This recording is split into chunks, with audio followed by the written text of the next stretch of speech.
This is a great method to sew up your knitting and have it be completely invisible. It's like magic, and the children in 1st and 2nd grade love this.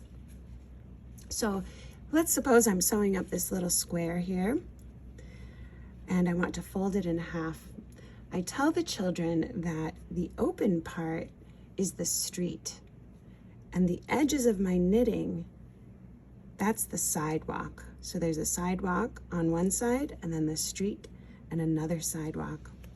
And each little stitch along the sidewalk, those are houses along the sidewalk. And I need to go to every single house and invite all of my friends to come and play. So first, my yarn is over here, and I'm going to go across the street to this house and down the sidewalk, across the street to the next house, and down the sidewalk, across the street,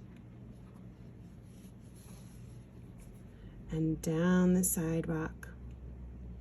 And now remember, look both ways, and then go across the street and down the sidewalk.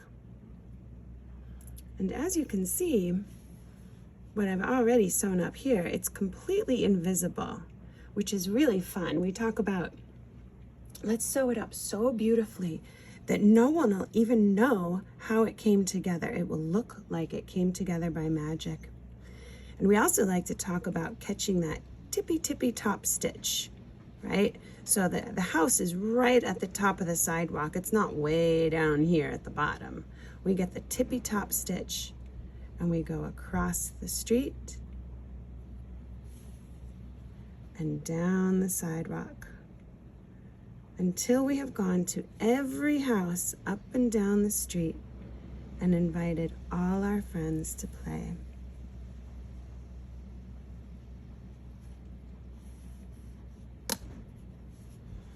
And we have this beautiful invisible seam here that just blends right in with our knitting. Enjoy!